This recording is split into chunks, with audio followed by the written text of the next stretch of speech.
Dear student, আসসালামু আলাইকুম। তোমরা যারা ষষ্ঠ শ্রেণীর স্টুডেন্ট আছো, রবিবারে তোমাদের গণিত পরীক্ষা। আহ, অর্ধবার্ষিক পরীক্ষায় গণিত এমসিকিউ কোন টাইপের আসতে পারে, আমি তোমাদেরকে এইম গাইডের মডেল টেস্ট 1-এর এমসিকিউগুলো সমাধান করিয়ে দেখিয়ে দিচ্ছি। মডেল টেস্ট 1-এর প্রথমে আছে পাটিগণিতের কয়টি প্রতীক দ্বারা সব সংখ্যায় প্রকাশ করা যায়। অপশনে দিছে 5, 10, 50, 100। আচ্ছা, আহ, সংখ্যা এবং অঙ্কের মধ্যে আসলে পার্থক্য আছে। অঙ্ক কি, সংখ্যা কি? আহ, সংখ্যা গঠন হওয়ার জন্য কতগুলো প্রতীক আছে। যেমন একটা সংখ্যা গঠন হওয়ার জন্য 10টা প্রতীক ব্যবহার করা হয়।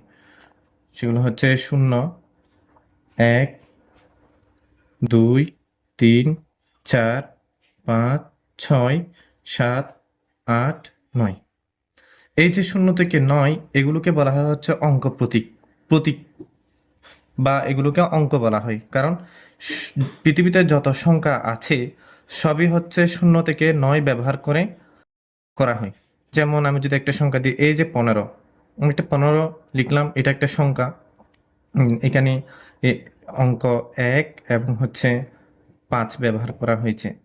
তার মানে অঙ্কের সমন্বয়ে সংখ্যা গঠিত হয়। তো অঙ্ক প্রতীক প্রতীক কয়টি? পাটিগণিতে কয়টি প্রতীক দ্বারা সব সংখ্যাই প্রকাশ করা হয়? 10টি প্রতীক দ্বারা। কি কি? 0, 1, 2, 3, 4, 5, 6, 7, 8, 9। অনেকে আবার 9টি মনে করবে, আসলে 0 সহ 10টি হয়, 0 সহ 10টি। তাহলে উত্তর হবে 10টি। এরপরে প্রশ্নে দিছে, নিচের কোনটি 5 অঙ্কের ক্ষুদ্রতম সংখ্যার আগের সংখ্যা? এখন আমরা একটু লিখি, বৃহত্তম সংখ্যা কি, ক্ষুদ্রতম সংখ্যা কি? আচ্ছা, আমরা অঙ্ক প্রতীক জানি কি? অঙ্ক প্রতীক হচ্ছে 10টি। এই যে 0, 1, 2, 3, 4, 5, 6, 7, 8, 9।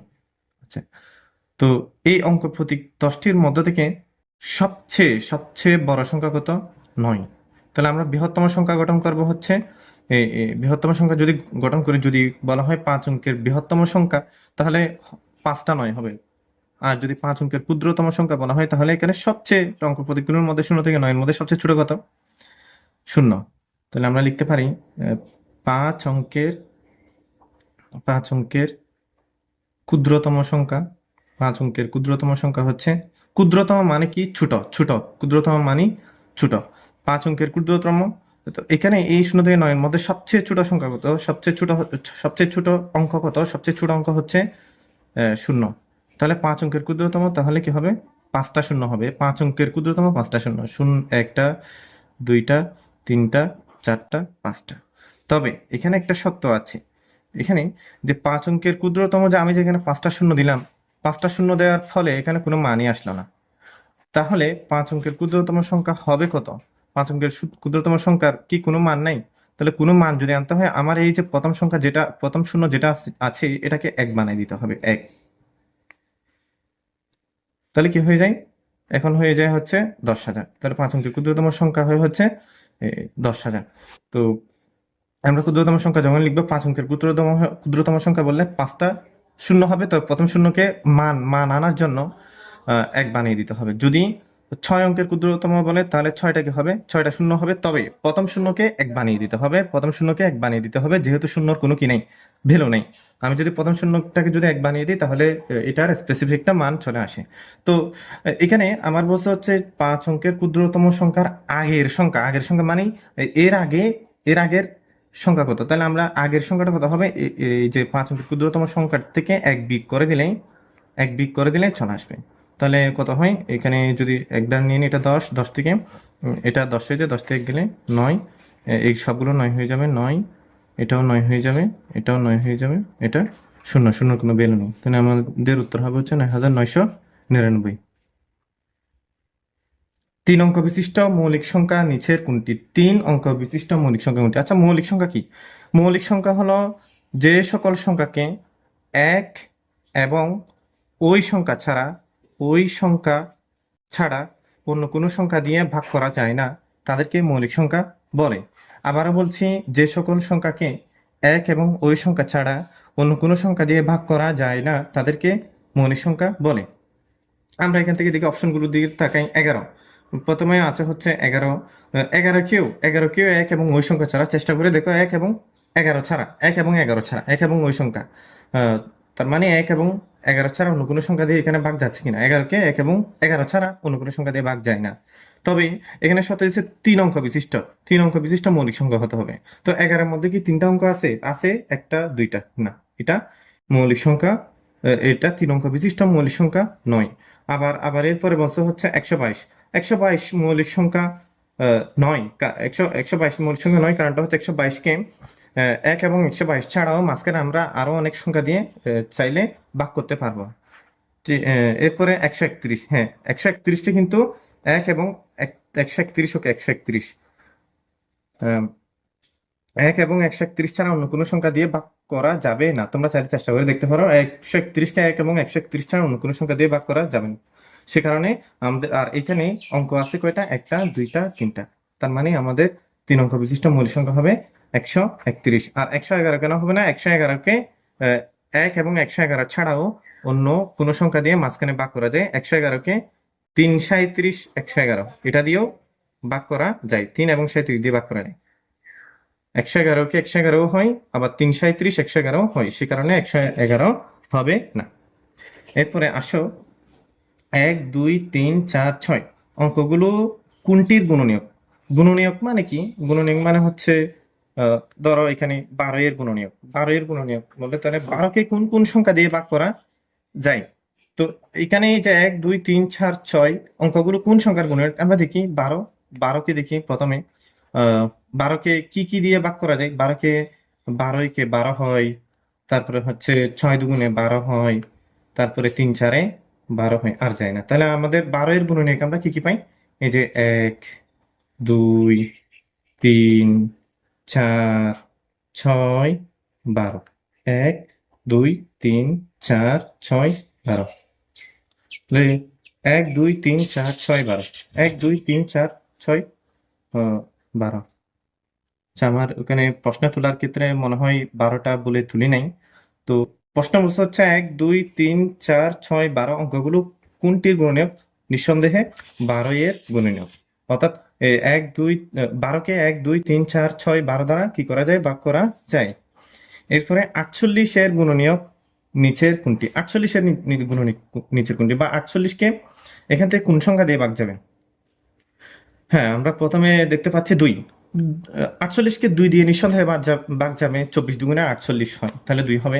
আমরা যদি আবার 5 দিয়ে দেখি, না, 5 দিয়ে কখনো 48কে ভাগ করা যায় না। 7 দিয়েও পারা যায় না, 9 দিয়েও পারা যায় না। তাহলে আমাদের উত্তর হচ্ছে 2।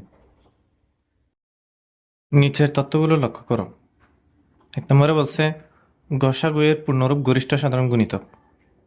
এটা কি সঠিক? না, এটা ভুল। কারণ গসাগু এর পূর্ণরূপ হবে গরিষ্ঠ সাধারণ গুণনীয়ক। গরিষ্ঠ সাধারণ গুণনীয়ক। তো গসাগু এর পূর্ণরূপ এখানে গরিষ্ঠ সাধারণ গুণিতক দিছে, গুণিতক, এটা সঠিক না।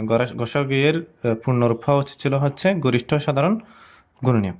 এরপরে 28 48 এর সাধারণ মৌলিক গুণনীয়ক 2। এটা ঠিক আছে কিনা আমরা একটু দেখি। 28 আর 48 এর সাধারণ মৌলিক গুণনীয়ক কত কত? প্রথমে আমরা বের করে 28 এর গুণনীয়কগুলো কি কি? 28 এর গুণনীয়ক 28 কে 28, তারপরে হচ্ছে 14 দুগুণে 28, তারপরে 3 দিয়ে যায় না, 4 7 28 আর হয়। তাহলে 28 এর গুণনীয়ক পাই হচ্ছে আমরা 1 2 4 7 14 28। তারপরে 48 এর গুণনীয়ক হচ্ছে 48 কে 48, 12 দুগুণে 24 দুগুণে 48, 24 দুগুণে 48, 2 গুণ 24, 24 দুগুণে 48, তারপরে হচ্ছে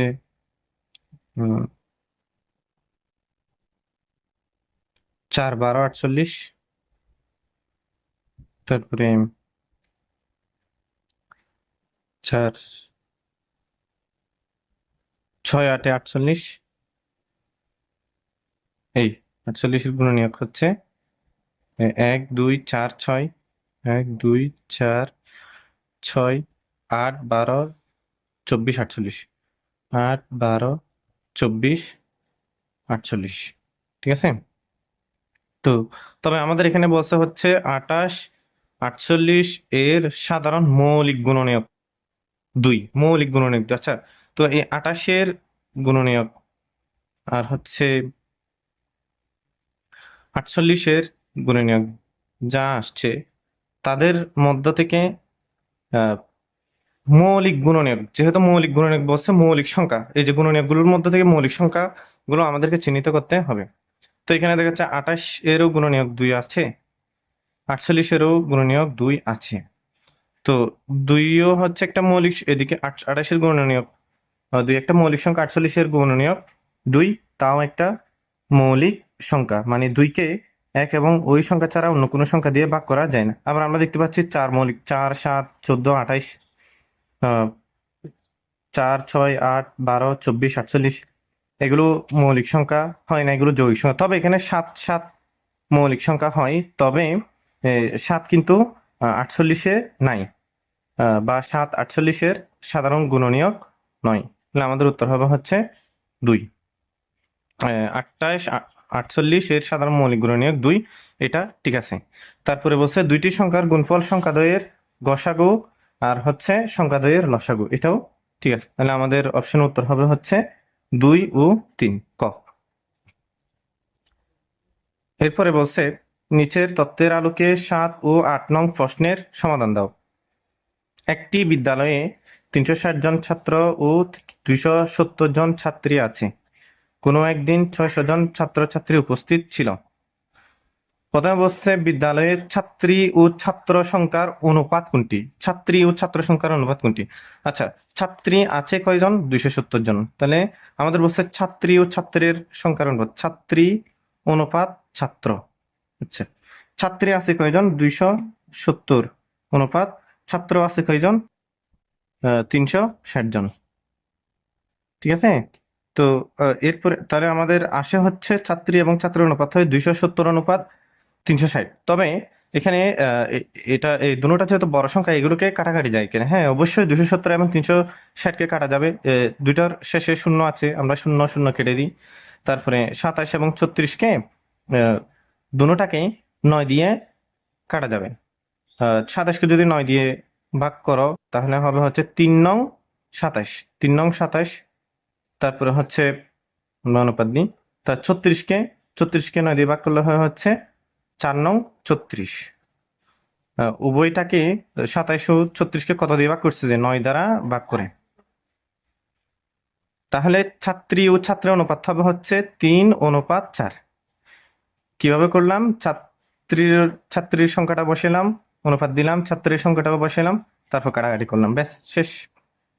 এরপরে হচ্ছে তাহলে আমাদের উত্তর হচ্ছে 3 অনুপাত 4। 3 অনুপাত 4 অপশন আছে কিনা? এই যে 3 অনুপাত 4। তারপরে 8 নম্বরে বলছে উপস্থিত ও অনুপস্থিত শিক্ষার্থীদের অনুপাত কোনটি? উপস্থিত ও অনুপস্থিত শিক্ষার্থীদের অনুপাত। বিদ্যালয়ে মোট শিক্ষার্থী আছে কয়জন? বিদ্যালয়ে মোট শিক্ষার্থী আছে হচ্ছে, ছাত্র আছে 360 জন, আর হচ্ছে ছাত্রী আছে 270 জন। মোট হয় হচ্ছে 0 0 যোগ করলে 0, 6 7 13, 13 3 হাতে 1, 3 2 5, 5 হাতে 6। মোট শিক্ষার্থী 630 জন। সেখানের মধ্যে উপস্থিত ছিল হচ্ছে কয়জন? 600 জন। তাহলে আমরা যদি 600 বাদ দিই তাহলে অনুপস্থিত কত? অনুপস্থিত হচ্ছে কত? 630 থেকে 600 চলে গেলে 30। তো আমাদের প্রশ্নে চাইছে কি? প্রশ্নে চাইছে হচ্ছে উপস্থিত ও অনুপস্থিত শিক্ষার্থীদের অনুপাত। উপস্থিত উপস্থিত উপস্থিত হচ্ছে 600 জন, 600 জন উপস্থিত আছে। উপস্থিত এই যে 600 জন হচ্ছে উপস্থিত, উপস্থিত, ঠিক আছে। তাহলে উপস্থিত হচ্ছে, উপস্থিত আছে হচ্ছে উপস্থিত আছে হচ্ছে 600 জন। আর অনুপস্থিত পেলাম কত? অনুপস্থিত, উপস্থিত অনুপাত অনুপস্থিত, অনুপস্থিত, অনুপস্থিত, আমি সংক্ষেপে লিখতেছি। অনুপস্থিত হচ্ছে কয়জন? 30 জন, ঠিক আছে। তাহলে আমাদের অনুপাতটা হচ্ছে 600 অনুপাত উপস্থিত অনুপাত অনুপস্থিত, উপস্থিত 600 জন, অনুপস্থিত 30 জন, তাহলে 600 অনুপাত 30। তো এটাকে কাটা যায় কিনা? হ্যাঁ কাটা যায়, শেষে শূন্য, শেষে শূন্য কেটে দিলাম।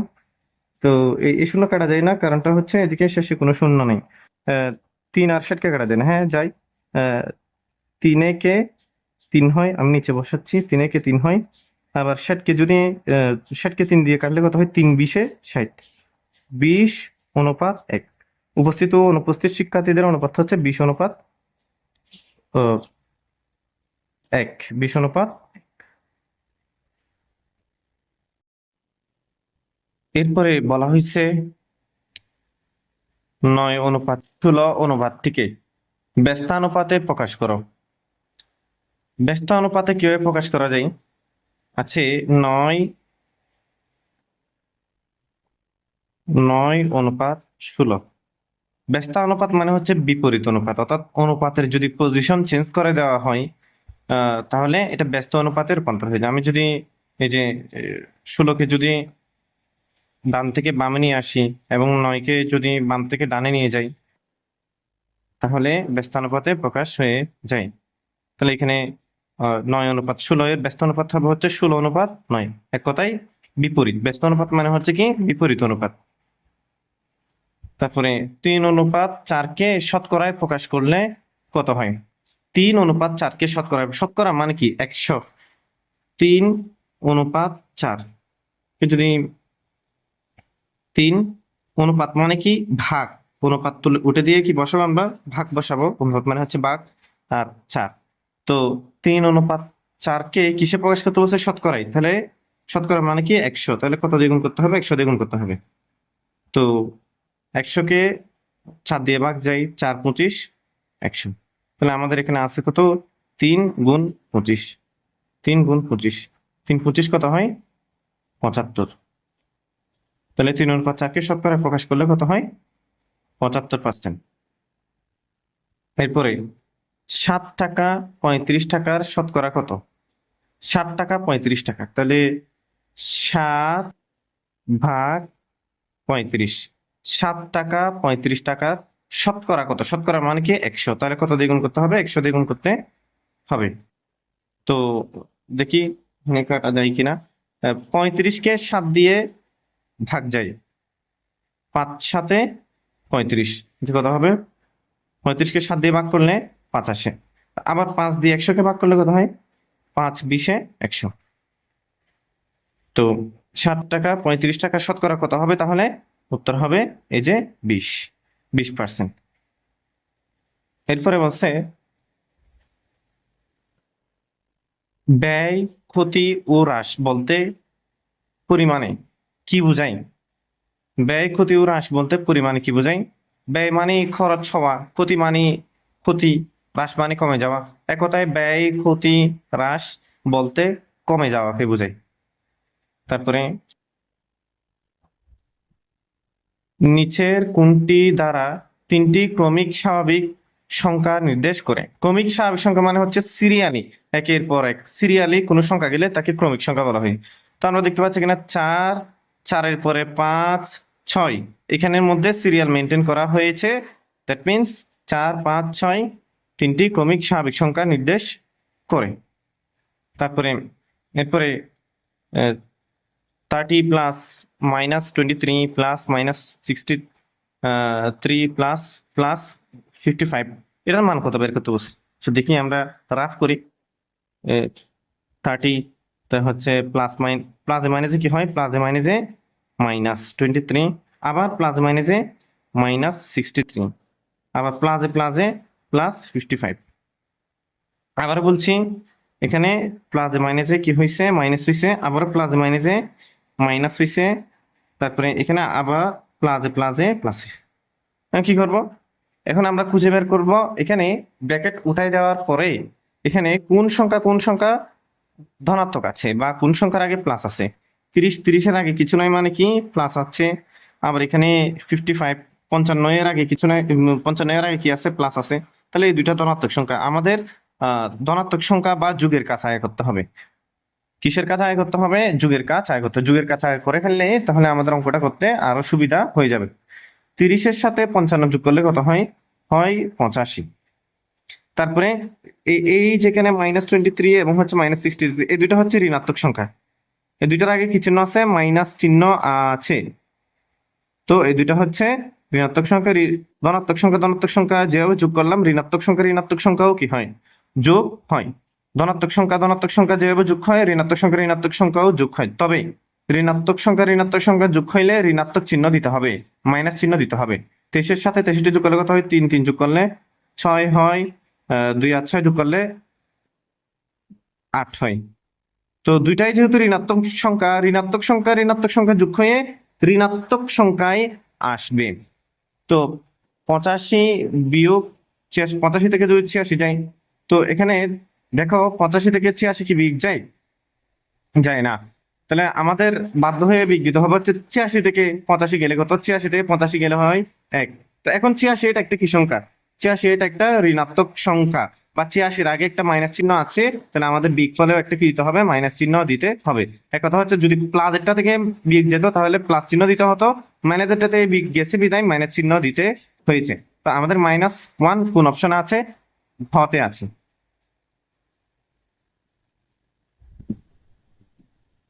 -1 তোর হবে কি? এরপরে বলছে সংখ্যা রেখায় ডান দিকে গেলে সংখ্যার মান বৃদ্ধি পায়, বাম দিকে গেলে সংখ্যার মান হ্রাস পায়, শূন্য বিন্দুর ডানে ধনাত্মক সংখ্যা এবং বামে ঋণাত্মক সংখ্যা স্থাপন করা হয়। নিচের কোনটি সঠিক হবে? আচ্ছা, আমরা একটা সংখ্যা রেখা দিই। সংখ্যা রেখা, এই যে এটা একটা সংখ্যা রেখা। আমরা জানি সংখ্যা রেখার ঠিক সেন্ট্রাল পয়েন্টে আমরা জিরো লিখি। জিরো, জিরো এর ডান পাশে ধনাত্মক হবে 1, প্লাস হবে 2, 3, 4, 5, এভাবে যেতে থাকবে। +1, +2, +3, +4, +5 এভাবে যেতে থাকবে। আর জিরো বিন্দুর বামে ঋণাত্মক সংখ্যা হবে -1, -2, -3, -4, -5 এভাবে হবে। তো আমাদের অপশনে যা বলা আছে, দেখি কোনটা কোনটা সঠিক। প্রথমে বলছে ডান দিকে গেলে সংখ্যা রেখার মান বৃদ্ধি পায়। এই যে দেখি শূন্য বিন্দুরে, যে আমরা ডান দিকে যাচ্ছি, শূন্য বিন্দুর ডানে 1, 2, 3, 4, 5, যত যাচ্ছি তত কি বাড়তেছে। প্লাস হচ্ছে, প্লাস হওয়া মানে হচ্ছে বাড়া। একের পরে 2, 2 এর পরে 3, 4, 5 এভাবে বাড়তেছে। তাহলে এটা সঠিক, 1 নাম্বারটা সঠিক পাইলাম। এরপর হচ্ছে বাম দিকে গেলে সংখ্যা রেখার মান হ্রাস পায়। হ্রাস পাওয়া মানে কমে যাওয়া। হ্যাঁ, বাম দিকে গেলে সবগুলো হচ্ছে ঋণাত্মক সংখ্যা হচ্ছে। জিরো বিন্দুর আমি যখন বামে আসতেছি, -1, -2, -3, -4, -5, অর্থাৎ যত যাচ্ছি তত মাইনাস হচ্ছে, তত কমতেছে, তত ঋণাত্মক হচ্ছে। তার মানে সংখ্যা রেখার বাম দিকে গেলে সংখ্যা রেখার মান হ্রাস পায়, এটাও সঠিক। এরপরে বলছে শূন্য বিন্দুর ডানে ধনাত্মক সংখ্যা। হ্যাঁ, শূন্য বিন্দুর ডানে ধনাত্মক সংখ্যা বা প্লাসের সংখ্যা, ঠিক আছে, 1, 2, 3, 4, 5 এগুলোর আগে কোনো চিহ্ন নাই, মানে মনে মনে একটা প্লাস আছে। তার মানে প্লাস থাকা মানে কি? ধনাত্মক। এবং বামে ঋণাত্মক সংখ্যা স্থাপন করা হয়। হ্যাঁ, বামে যত বামে যাচ্ছি সবগুলোই হচ্ছে কি -1, -2, -3, কি এগুলো একটা হচ্ছে কি ঋণাত্মক সংখ্যা বা মাইনাস সংখ্যা। ওকে, তো আমাদের উত্তর হবে হচ্ছে এই যে 1, 2 ও 3 তিনটাই সঠিক। ওকে, আচ্ছা, এরপরে 16 নম্বরে বলছে 10 10 এর যোগাত্মক বিপরীত নিচের কোনটি? 10 এর যোগাত্মক বিপরীত, বিপরীত তো 10 এর আগে কিছু নাই মানে কি মনে মনে একটা প্লাস আছে, ঠিক আছে। তো 10 এর +10 এর বিপরীত হবে -10। তারপরে এরপরে বলছে হচ্ছে +5 এর যোগাত্মক বিপরীত সংখ্যা কোনটি? +5 এর বিপরীত হবে -5, এই যে -5। তারপরে বলছে হচ্ছে 4x² 2x² দুইটি বীজগণিতীয় রাশি হলে এদের গুণফলের চলকের সূচক কত হবে? এদের গুণফলের চলকের সূচক কত হবে? আমি এখানে রাফ করি। 4x²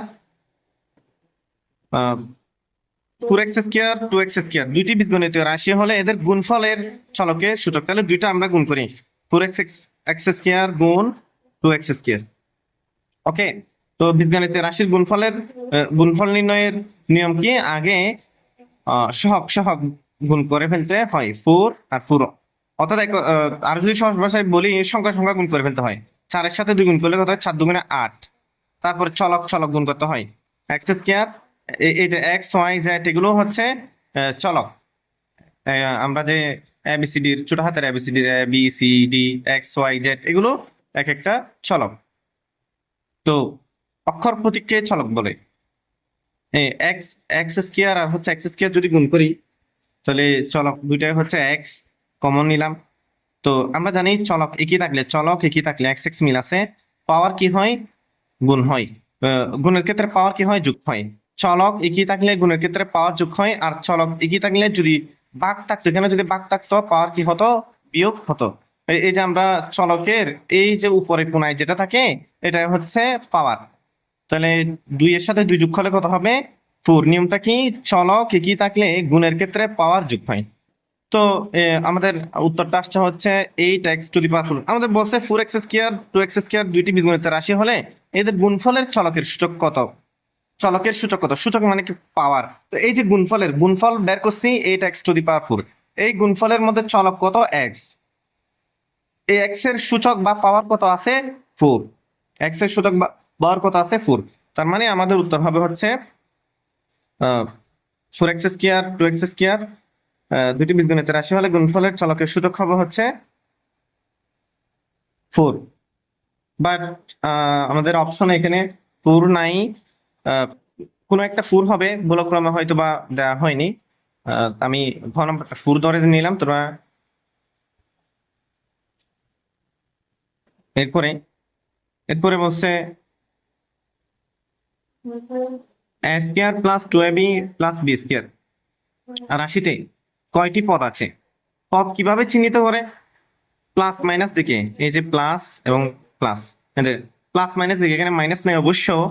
প্লাস মাইনাসের আশেপাশে যা থাকে এগুলো এক একটা কি হয়? পদ হয়। এই প্লাস এর আগে স্কয়ার আছে, এরপরে 2ab আছে, এরপরে বি স্কয়ার আছে, তার মানে একটা দুইটা তিনটা। তাহলে এখানে পদের সংখ্যা কয়টি? 3টি। উত্তর হবে হচ্ছে। এরপরে বলছে পরিসংখ্যান হলো ব্যবহারিক গণিতের একটি বস্তুবিজ্ঞান, একটি ভৌত বিজ্ঞান, একটি শাখা, একটি সংখ্যা। পরিসংখ্যান হলো ব্যবহারিক জ্ঞানের একটি শাখা। উত্তর হবে একটি শাখা।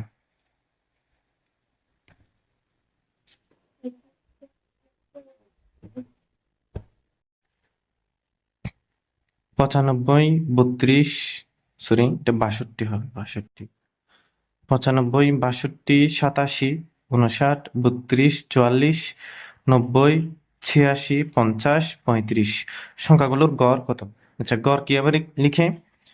গড় গড় গড় নির্ণয়ের সূত্র কি? গড় নির্ণয়ের সূত্র হচ্ছে উপাত্ত সমূহের, এটা তোমরা ক্লাস 5-এও পড়ছো, উপাত্ত সমূহের সমষ্টি বা যোগফল ভাগ উপাত্ত সমূহের সংখ্যা। উপাত্ত সমূহের সংখ্যা, বা কিছু কিছু গাইডে যদি এরকম থাকে রাশিগুলোর সমষ্টি বা রাশিগুলোর সংখ্যা, একই কথা। তো উপাত্ত সমূহের সমষ্টি কি?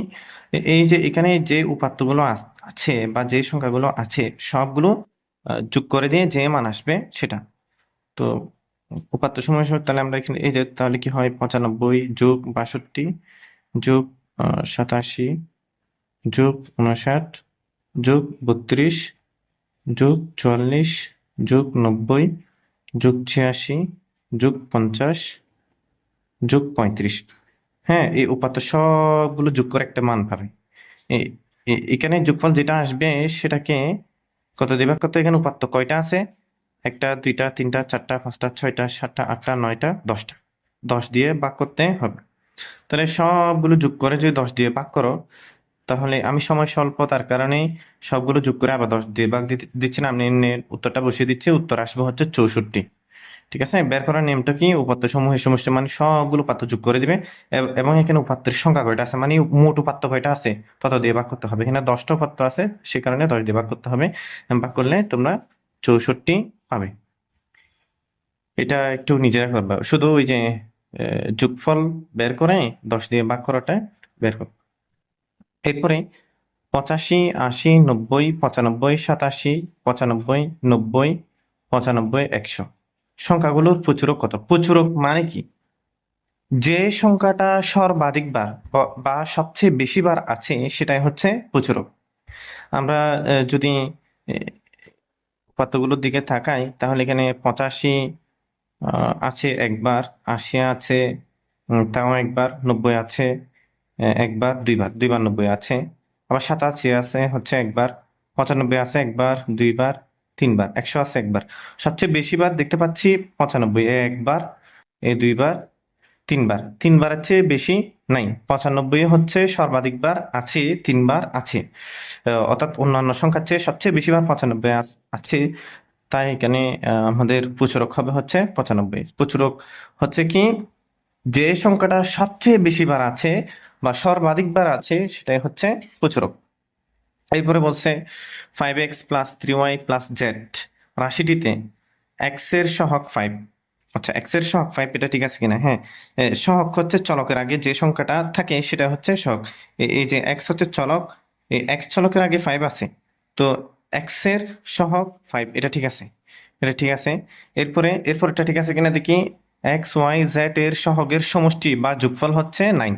আচ্ছা, তো দেখি তো x y z এর সহগের সমষ্টি 9 কিনা। বলছিলাম কি সহগ মানে হচ্ছে চলকের আগে যেটা থাকে। x এর সহগ এখানে কত? 5। x এর সহগ আমি এখানে একটু রাফ করতেছি। x এর সহগ 5 আছে। তারপরে y এর সহগ কত? y এর আগে কি আছে? 3। y এর সহগ হচ্ছে 3। আবার z এর সহগ কত? z এর সহগ, আর z এর আগে কোনো সংখ্যা নাই। কোনো সংখ্যা নাই মানে মনে মনে একটা কি ধরে নিতে পারি? 1 ধরে নিতে পারি। কোনো চলকের আগে যদি কোনো সংখ্যা না থাকে তাহলে সেখানে একটা 1 ধরে নিতে হবে। ঠিক আছে, কিছু না থাকলে সেখানে অন্তত একটা 1 ধরে নিতে হবে। তো z এর সহগ কি? 1। তো আমাদের বলছে এক্স ওয়াই জেড এর সহগের সমষ্টি। তো এক্স ওয়াই জেড এর সহগগুলো পেলাম 5, 3, 1 এবং এগুলো যোগফল বের করলে কত হয়? 5 3 8, 8 একে 9। 5 তোমার হচ্ছে এক্স ওয়াই জেড এর সহগগুলো যোগফল বের করে আমরা পাই হচ্ছে 9। হ্যাঁ ঠিক আছে, এক্স ওয়াই জেড এর সহগের সমষ্টি হচ্ছে 9, এটাও সঠিক। আচ্ছা, এরপরে বলছে এটি একটি দ্বিপদী রাশি। এটা কি দ্বিপদী রাশি? না, আমরা দেখতে পাচ্ছি এখানে এই প্লাস এর আগে এখানে একটা পদ আছে, আবার এখানে আরেকটা পদ আছে, আবার এখানে আরেকটা পদ আছে। তাহলে পদ কয়টা হয়? একটা, দুইটা, তিনটা। তো এটা দ্বিপদী রাশি না, এটা হওয়া উচিত ছিল হচ্ছে ত্রিপদী রাশি। তার মানে 3 নম্বরটা এখানে ভুল আছে। না, আমাদের উত্তর হবে হচ্ছে 1 ও 2। 1 ও 2 ক। এরপরে বলছে একটা উদ্দীপক দেওয়া আছে, a সমান 2, b সমান 3, c সমান 1 হলে 24 নম্বরে বলছে a square plus b square এর মান কত? আচ্ছা, তো দেখি আমরা রাফটা করি। a square plus b square এর মান কত? এর মান কত? a সমান হচ্ছে 2। এই যে 2, এর জায়গায় 2, যেহেতু a সমান 2 বলছে, b সমান 3 বলছে, c সমান 1 বলছে, a দেখলেই 2 বসে দেওয়া, b দেখলে 3 বসে দেওয়া, c দেখলে 1 বসে দেওয়া। এই যে a দেখছি 2 বসে দিচ্ছে এবং স্কয়ার স্কয়ার ঠিক আছে। এই যে b দেখছি, b এর জায়গায় আমি কি বসে দেবো? 3। স্কয়ার আছে স্কয়ার।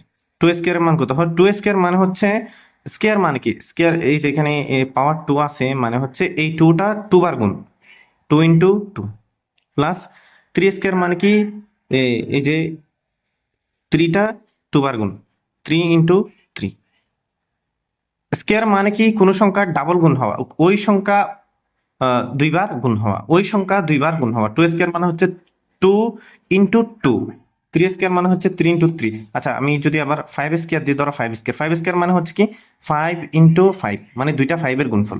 আবার ধরো তোমার হচ্ছে 10 স্কয়ার মানে কি? 10 স্কয়ার মানে কি 10 ইন্টু 10। আবার অনেকে ভুল করে এরকম বসিয়ে দিবে 10 স্কয়ার মানে 10 ইন্টু 2। না, এভাবে হবে না। পাওয়ার মানে হচ্ছে ওই সংখ্যা দিয়ে দুইবার গুণ হওয়া। ঠিক আছে, তো এখানে কত হয়? 2 দুগুণে কত? 4 প্লাস 3 তারিখে কত হয়? 9। 4 9 ইয়া করলে কত হয়? যোগ করলে কত হয়? 4 9 13। হ্যাঁ, স্কয়ার প্লাস বি স্কয়ার এর মান কত? কত আসে? 13 আসে। তো অপশনে 13 আছে কিনা? এই যে 13, গ নম্বরে 13।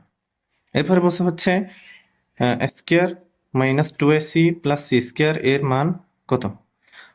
দেখি স্কয়ার প্লাস, আমরা একটু এখানে রাফ করি। Square minus 2ac plus C square. দেখি square minus two A C plus C square এর মান কত আসে? আমাদের বলছে কি দেখলে কত বসাইতে, দেখলে টু, তাহলে এই জায়গায় টু, এর উপরে square minus two, two A C মানে হচ্ছে two into A into C. A দেখলে কত বসাইতে হবে, এই যে টু ইন্টু সি, সি দেখলে কত, এই যে one, plus C square, C দেখলে কত ওয়ান, এর উপরে স্কোয়ার। দেখি টু স্কোয়ারের মান কত, টু স্কোয়ারের মান হচ্ছে দুই দুগুণে চার, মাইনাস এখানে কত হয়, দুই দুগুণে চার, দুই দুগুণে চার আসে, চারের সাথে আবার এক গুণ করলে কত হয়, চারকে চার, তো এদিকে আছে plus one square, one square মানে হচ্ছে, ওয়ান স্কোয়ার মানে কি, ওয়ান ইন্টু ওয়ান, মানে এককে এক, ঠিক আছে। একের উপরে পাওয়া যতই থাকুক না কেন তার মান আলটিমেটলি ওয়ানই আসবে। আচ্ছা, তো আমরা দেখি এখানে দেখো চার থেকে চার গেলে কত হয়, জিরো, আর প্লাস এদিকে ওয়ান, জিরোর সাথে ওয়ান যোগ করলে কত হয়, জিরোর সাথে তো ওয়ান যোগ হয় না, ওয়ানই থাকবে। তো আমাদের অপশনে ওয়ান আছে কিনা, 25 নম্বরের এই যে গতে ওয়ান, গ। ওকে, এরপরে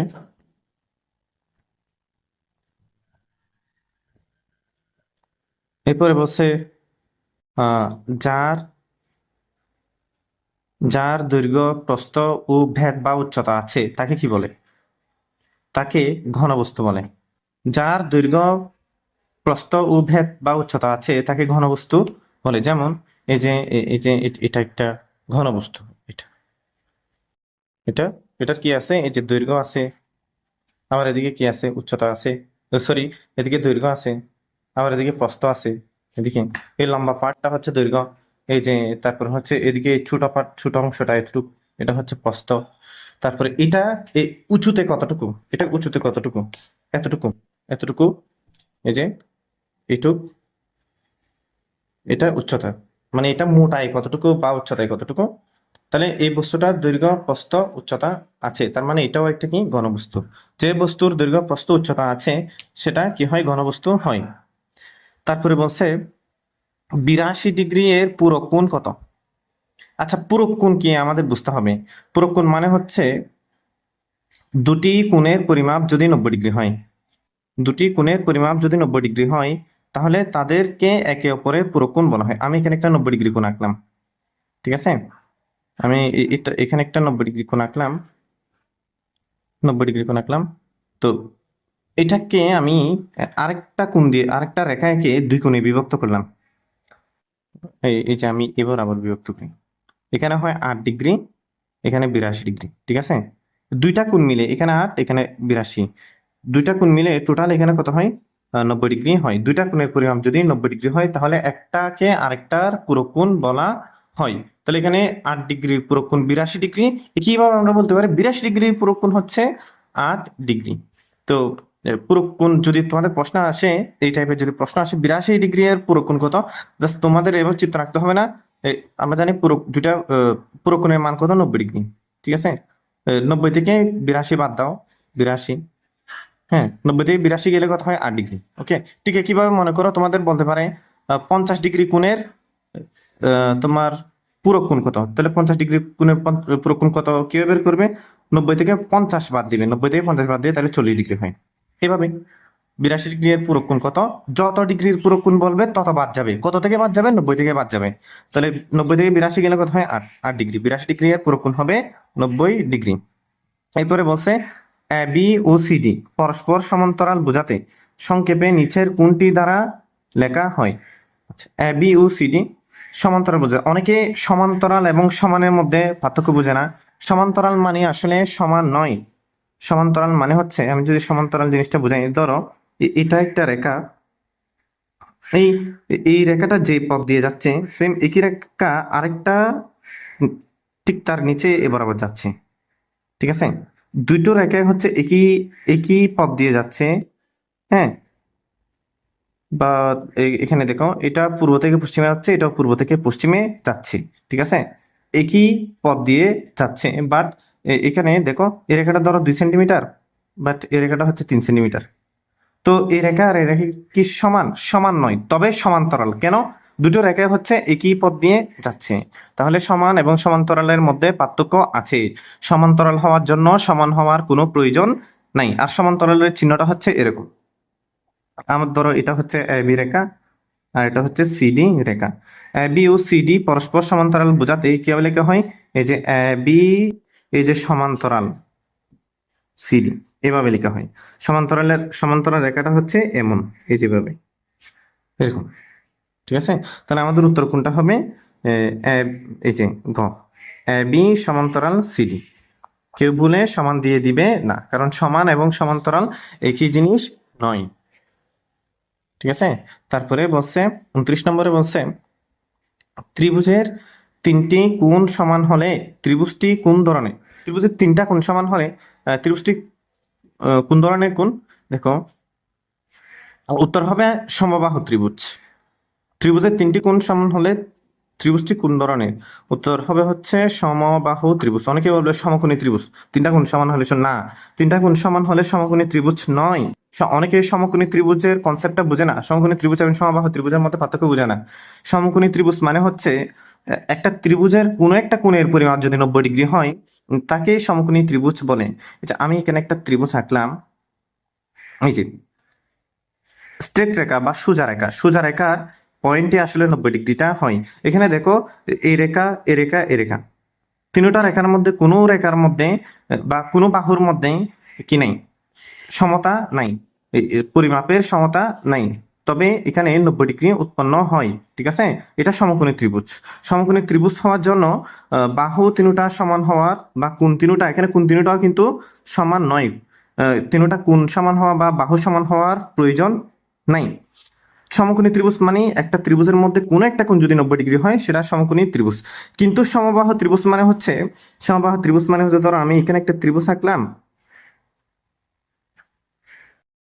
এই ত্রিভুজ, এটাও 2 সেন্টিমিটার, এটাও 2 সেন্টিমিটার, হ্যাঁ, এটাও 2 সেন্টিমিটার। হ্যাঁ, একটা দেখো, এই ত্রিভুজটা প্রত্যেকটা বাহু কি আছে? সমান আছে। আবার কোনো ত্রিভুজের প্রত্যেকটা বাহু যদি সমান হয়, তার প্রত্যেকটা কোনো কি হয়ে যাবে? অটোমেটিক সমান হয়ে যাবে।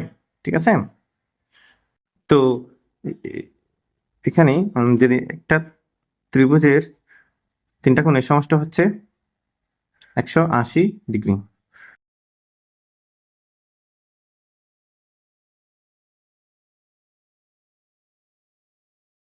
আচ্ছা, 60, 60, 60। এই যে এখানে যে ত্রিভুজটা দেখতে পাচ্ছি, এটার তিনটা বাহুর পরিমাপও একই, তিনটা কোণের পরিমাপও একই। তিনটা কোণের পরিমাপও 60 ডিগ্রি 60 ডিগ্রি করে হবে। বাহু তিনটা যদি সমান হয়, কোণ তিনটাও কি সমান হয়ে যাবে। ত্রিভুজের তিনটি কোণ সমান হলে তাহলে এটাকে বলা হচ্ছে সমবাহু ত্রিভুজ, নট সমকোণী ত্রিভুজ। এই বিষয়টা গোলাই ফেলবে না। সমকোণী ত্রিভুজ হওয়ার জন্য কোণ তিনটা সমান হওয়ার প্রয়োজন নাই। এখানে আহ, তাহলে উত্তর হবে হচ্ছে সমবাহু ত্রিভুজ। ত্রিভুজের তিনটি কোণ সমান হলে ত্রিভুজটি কোন ধরনের? সমবাহু ত্রিভুজ। যদি প্রশ্ন যদি এমন থাকতো, একটি ত্রিভুজের কোনো একটা কোণ 90 ডিগ্রি, তাহলে ত্রিভুজটি কি? ত্রিভুজটি তখন হতো হচ্ছে সমকোণী ত্রিভুজ। ঠিক আছে, বাট এখানে বলছে তিনটা কোণই সমান। তিনটা কোণই সমান যদি বলে, তাহলে সমকোণী নয়, সমবাহু। একটা কোণ সমান হলে সমকোণী হবে যে। ঠিক আছে, তিনটা কোণ সমান হলে তখন হয়ে যাবে সমবাহু ত্রিভুজ। ওকে, এরপরে বলছে হচ্ছে সামান্তরিকের কত জোড়া বিপরীত কোণ থাকে? একটা সামান্তরিক যদি আঁকি, এভাবে হয়। হুম, সামান্তরিক আমরা জানি, সামান্তরিকের বিপরীত বাহুগুলো কি হয়? সমান হয়।